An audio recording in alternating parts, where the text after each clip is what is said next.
gente, até hoje, muitas mulheres acham que fazer sexo é uma obrigação dela dentro de um casamento. E muitos homens acham que só a penetração, só o fato de, né, de socar, de ficar penetrando com força ou de qualquer jeito, vai ser assim que a mulher vai gozar. E a gente sabe que o clitóris, onde tem mais de 10 mil terminações nervosas ali de puro prazer, é pouco apreciado, é pouco tocado, é pouco estimulado pelos homens, pela maioria dos homens, porque o homem fica focado naquela instigação, né? A maioria dos homens são controlados pela cabeça, pela glande, e ele não consegue respirar e pensar e entender que 70%, 80% das mulheres não têm orgasmo com penetração. Por quê? Porque os caras não... Normal. É Isso normal. é normal. É normal isso. É normal. Os caras não trabalham no clitóris, que é o ponto... Tem que deixar a galera... A gente tem um público masculino muito ativo, então hoje a gente provavelmente... Hoje deve estar bastante dividido, tá? Legal. Porque tem uma mulherada que estava muito interessada nesse assunto e tal, mas tem os caras que seguem a gente e acompanham a gente. Então esse recado é muito importante, se você puder repetir, já. Não, sim. 70% das mulheres, ou das vezes que você vai pra cama com a mulher, ela não tem orgasmo com penetração. E a gente não sabe disso, porque as mulheres têm uma triste mania de fingir. Por que a mulher finge, gente? Não é pra agradar os homens. Por que ela finge? A mulher finge porque ela tem vergonha de falar a verdade. Ou porque ela não teve a coragem de assumir na primeira vez, ela tem medo do julgamento. E aí ela faz isso uma vez, ela faz isso duas, e ela se torna refém daquela mentira dela. E aí, depois de um ano, como é que vira depois de um ano, depois de 2 anos, 3 anos, 10 anos, 20 anos de casamento, como a gente vê, virar pro parceiro e falar, nunca tive um orgasmo. A gente vê muito isso acontecer. A gente pega dezenas de histórias assim. Mulher Agora, 30 anos casada, nunca gozou. Temos um outro problema aqui. Muitas mulheres não sabem que elas precisam ter o orgasmo estimulado, o clitóris estimulado para chegar ao orgasmo. A gente fica naquela, poxa, por que a mulher não tá gozando? É culpa do homem ou da mulher? Gente, é do casal, é da parceria. Então, os dois têm que saber, a mulher tem a responsabilidade, e a gente perdeu isso culturalmente, do autoconhecimento, que é, eu me conheço, eu me toco, eu sei onde eu tenho prazer, eu tenho liberdade com o meu corpo. A mulher, ela se retrai muito em relação ao corpo dela. Tanto esteticamente, ai, minha estria, meu peito, minha gordurinha, isso já trava a libido dela. E aí, ela não se conhece. Mesmo. Se a mulher tiver...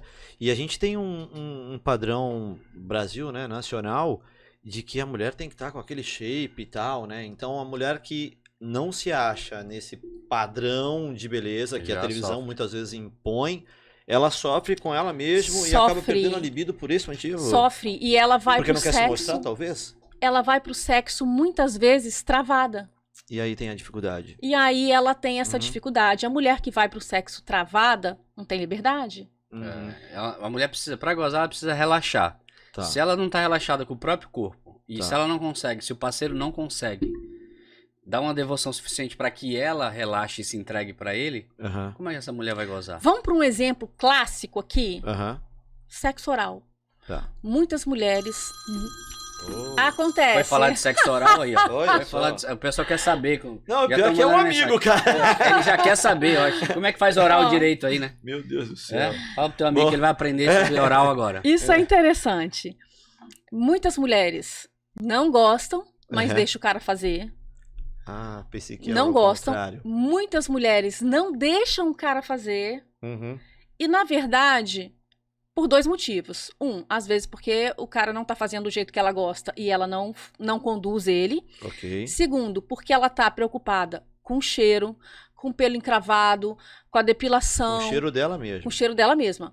Ela acha a mancha que o cheiro na virilha. dela vai incomodar o cara, não... A mulher fica mais acha que incomodada. A vulva é feia, que a vagina é feia. Né? Exatamente. Tá preocupada com o tamanho dos lábios internos. Então a mulher, ela é muito presa na questão estética. Quando a gente fala que mulher não são todas, tá? É uma grande parte. De onde que isso vem? É. Isso vem do mundo. Sério? Isso vem do Instagram. Não é só aqui, então. Não é só cultural nacional. Não é Brasil. Não é Brasil.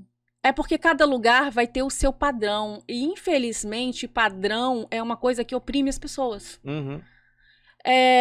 Então, pensa, o cara tá ali o dia todo no TikTok ou no Instagram e, cara, vai aparecer um monte de mulher dançando, com um corpo bonito, um corpo perfeito.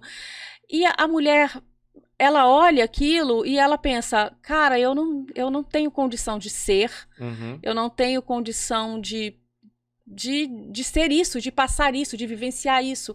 E aí ela atrela muito aqueles movimentos sensuais da dança, aquele corpo bonito, ao desempenho sexual, a uma mulher fogosa, a como ela deveria ser e não é.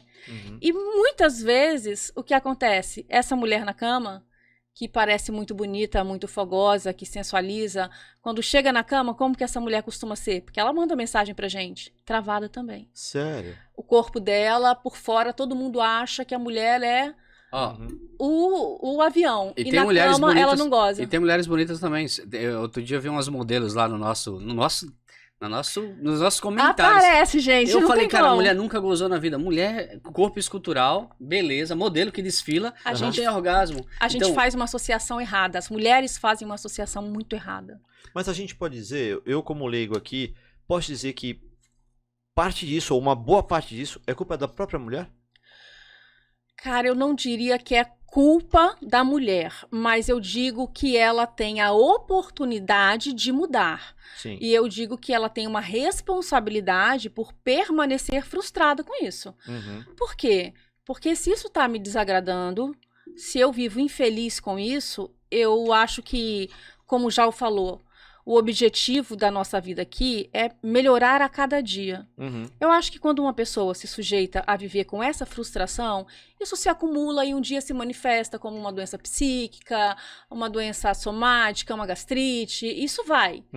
Então, se eu não procuro resolver as coisas que me incomodam, e vamos lá, a questão do corpo, da baixa autoestima, de uma sexualidade que não é prazerosa, se isso me incomoda e eu não busco maneiras de melhorar, de me conhecer e de me fortalecer nessa área, eu estou escolhendo, é uma escolha permanecer como está. Mas eu queria entrar na tua pergunta, que é muito interessante. A gente não teve educação sexual na família, os nossos pais têm dificuldade de falar sobre sexualidade. Sim. A gente não teve educação sexual na escola de verdade para falar abertamente Sim. sobre sexualidade.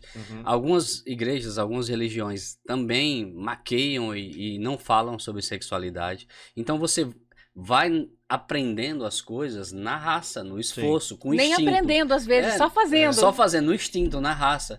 E aí faz com que você obtenha alguns bloqueios, travas, e ainda tem os abusos que muitas mulheres sofrem, e ainda tem essas questões, né, de falta de paternidade que existe, alguns pais não protegem as mulheres da forma que deveriam, e a gente vive uma sociedade patriarcal, machista, eu não posso deixar de falar isso, e nós homens, a gente tem um poder de mudar alguns comportamentos, algumas formas de enxergar a mulher. Se a mulher é muito bonita, ela é enxergada, ela é vista como um pedaço de carne, sabe? Como peito, como bunda. E algumas mulheres entraram nessa dividida de querer ser igual ao homem também. E as coisas vão se misturando e as pessoas já não sabem mais qual é a identidade que ela tem e qual é o processo que é prazeroso, né? Porque eu falo, as pessoas fodem mal, transam mal, porque as pessoas não sabem se explorar e porque elas não buscam esse repertório e não melhoram como indivíduo.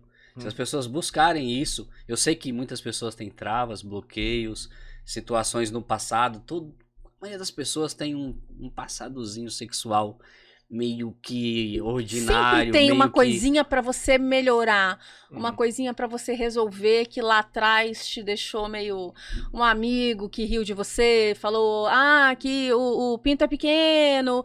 E é impressionante quantos homens, muitas vezes na terapia com Jal, muitas vezes tratando com ele, chegam com questões de relacionamento que tem uma causa na baixa autoestima e na insegurança desse homem na hora do sexo. E aí, quando você vai conversando, o cara não sabe disso. O cara chega e apresenta um problema no relacionamento. Sim. Porque a mulher isso, a mulher aquilo, porque o problema nunca é a gente, o problema Sim, é o outro, né? Do outro, né? E aí o cara chega e minha mulher isso, minha mulher aquilo, como é que eu faço pra minha mulher? Aí já vai mostrando pro cara que é com ele. E aí esse cara vai entendendo, e aí eles vão na conversa, e aí, pô, e aí esse cara descobre que tem algo acontecendo no sexo, e que aquele momento específico era um momento difícil. Aí eles chegam nessa questão, pô, qual é a fonte da sua insegurança? Aí vai, aí chega na história. E o cara fala, realmente, cara, a sensação é a mesma, aquilo acabou comigo. Então, qualquer tipo de comparação, ou às vezes a mulher não pai, precisa... fala da mãe, Fala. comparação com o irmão, tem coisas que vêm desde o passado.